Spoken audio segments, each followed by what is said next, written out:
Well, I've had a hell of a day. There's my girl, Lily Lou. So, I was supposed to be delivering this grapple bucket to a fellow who was trading me some equipment for some equipment, plus cash. He was giving me cash, I mean. And as you can see, this trailer is hooked to my tractor instead of my truck over there. The reason being is I got about 25 miles from my house. The guy only lives about 20 miles away on the other side of the canyon, but the bridge I have to cross is too narrow for my truck and trailer. It has a maximum length of 25 feet, and my trailer's 20 by itself and another 20 there, and it's a one-lane bridge. So I have to drive 40 miles out of my way to get to the guy's house that's 20 miles from me. And but anyway, I got up the top of a 193 where it connects to 49, and I'm blowing steam out the front of my truck. My radiator, apparently it blew it's been cracked for a little while, and I had a makeshift repair into it until I could afford to, I had time, I should say, to do the repair. I had another good radiator sitting over there in that Dodge, perfectly good radiator, but I couldn't do the repairs until we got these trees taken out of the backyard, because I needed this. I was going to work on it. The only place I had to work on it was right over there, in that area right over there. But that's where the tree guys need to be to take these trees out. So I haven't been driving this. We've been driving my Jeep there, right there, and so radiator blew, and I was able to get her to cool down enough to limp it to a gas station. Started putting water in it after I let it cool down a little bit. And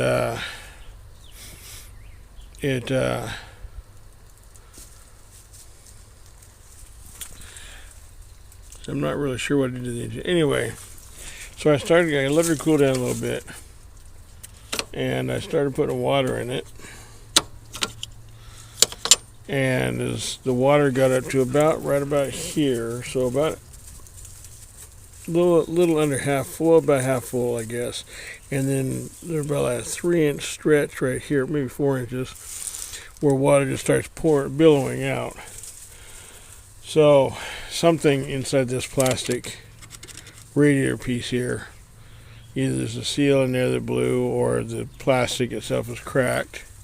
I knew it was a problem, so this really is my fault for not changing it sooner. But anyway, the radiator blew. So got to the gas station, let her cool down, put water in it. Didn't blow the engine, head gaskets, which is kind of surprising, on that. But and I contacted the guy. Said, "You're gonna have to come get this thing. It just blew the radiator of my truck." And he said, "All right, it'll be." I said, "I'll message you when I get home. I'm gonna limp the truck home." Well, I was limping it home. Wasn't pushing it or just nothing. Just barely, 25 or so miles an hour. And and the radiator blew, I guess, really bad, and just dumped all the water at once out of my radiator, because it's now empty. And when it did, I blew something in the motor. It started, first with a little tick. I went about 20, 30 feet, and it turned to a knock. Went about another 30 feet before I get pulled to the side of the road. I had to go around this bad turn to get out and try to get off the side of the road so I could, people could still pass me. Before I could even get around a corner, she died. And I stopped right in the middle of the road. It's a one-lane road. I'm right in the middle of it.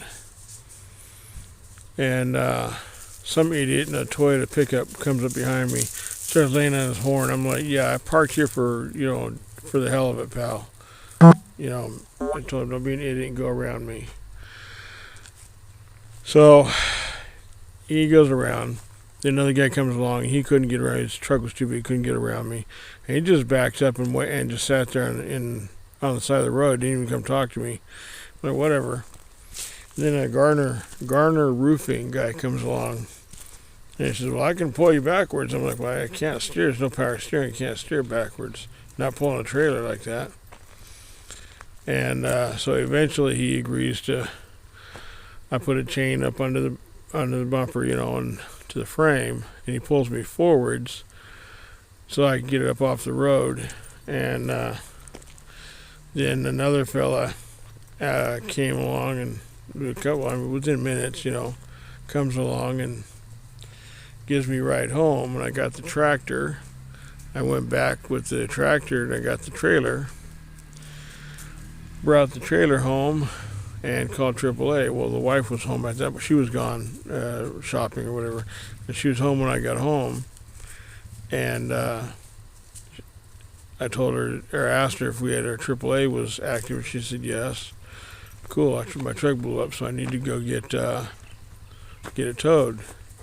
She wasn't pleased. Neither am I, frankly. So 2.5 hours later, AAA shows up, and there my truck sits.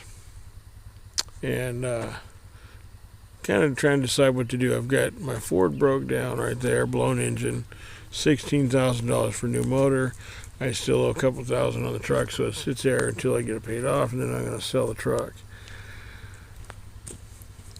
Dodge 06, 4-wheel drive, sitting right there, blown engine. That blew for a completely different reason, but still blown engine. I was going to pull the radiator out of that one. And that one. Now it's kind of a moot point, but anyhow, so I'm trying to decide now what to do. I could put this truck is paid for. I could put a motor and transmission in it for around $5,000, maybe $6,000, and the truck would still be paid for. And new motor, new transmission, all that. Not that it really needs a transmission, but if you got the engine out, that's the time to do the tranny. Just put a good remanufactured in it. You can pick them up for about $1,500 or less.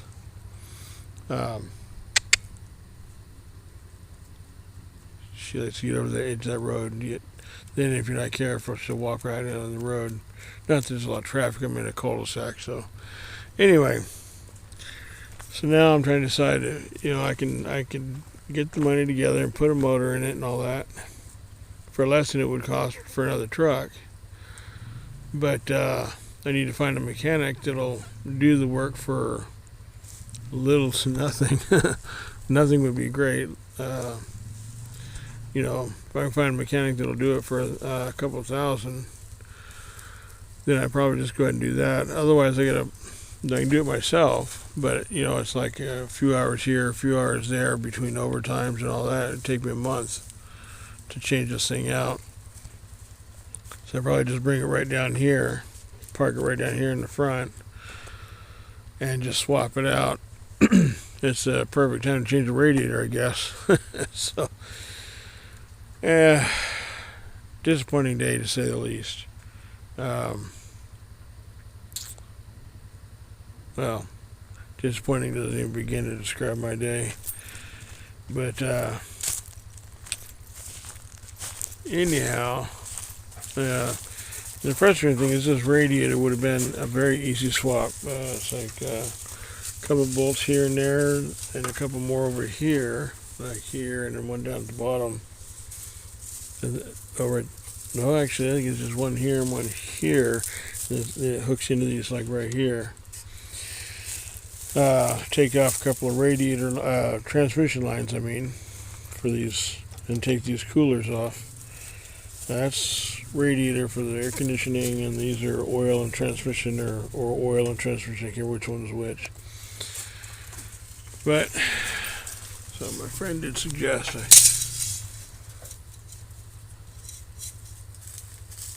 pull this and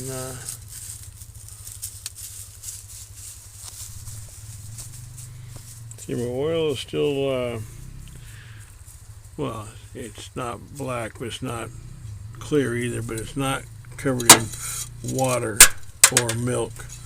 So that means I did not blow the head gaskets of that. But it was knocking, so more than likely I spun a bearing or threw a rod, one of the two.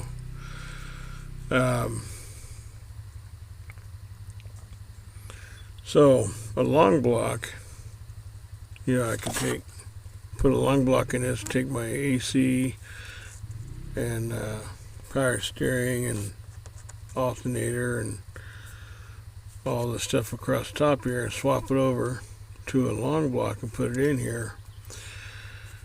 Just with my work schedule, working all the overtimes that I work, it is likely to sit here collecting cobwebs and dust and debris, leaves, trees, till I retire.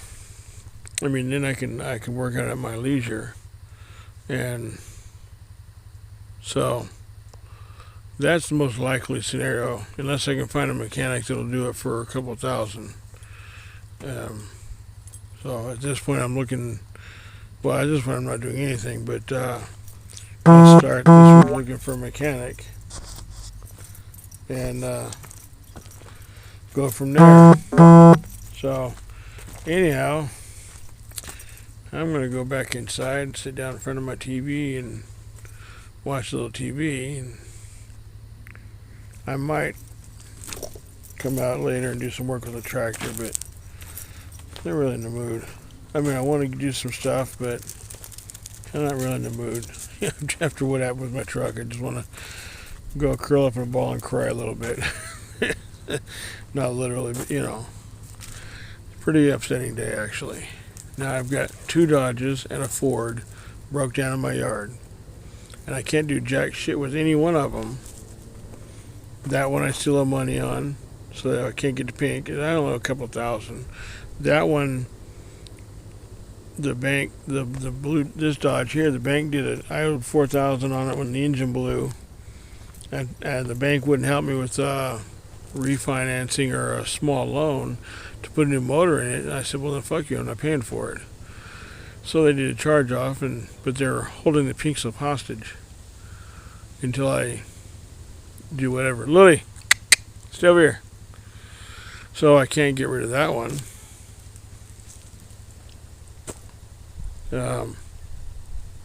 Frankly, I don't know what to do with that truck now. I mean, I guess I can go park it in the bank's parking lot. I have to tow it, which means I have to rent a truck to do it. And this truck here is paid for, but I was in the process of transferring the title into my name, and I had to get a smog before they finished the title transfer. Well, now it's not going to pass smog because it doesn't fucking run. I'm sorry for the language. I'm frustrated. So now it won't pass smog because it won't run. So I have to go to DMV and figure out how we can finish this title transfer with it not running. I can't smog it, and see if there's some way they can transfer it into my name, because at least I could turn around and sell it or scrap it or something. Kind of hate to do that because it's paid for. But I mean, in worst case scenario, I could do all that. And like I say with these 2 trucks over here, as soon as the Ford's paid for, it's gone. As soon as I can figure out how to get the pink slip for the Dodge, I have to do a lien sale on it. So slap a lien for the 2 years worth of storage, and at a inflated rate, of course. So try to slap a $6,000 lien on it, and because the bank never came and got it. They didn't even try to come get it, which is kind of weird. At least not that I'm aware of, anyway. I mean, it was just sitting right there by my tool shed. They could have come in and got it whenever they wanted it. Of course, it would have been hard to get into it. I mean, because Well, no, actually, that driveway was open at the time. I didn't put the chain across the driveway until a few months ago. So I could just backed right down the driveway, hooked up to it, and drove out of here. Mary would have never even known they were in there. So, anyhow, I'll figure it out. So in the meantime, y'all have a better night than I'm having, and I'm going to go sit down watching TV.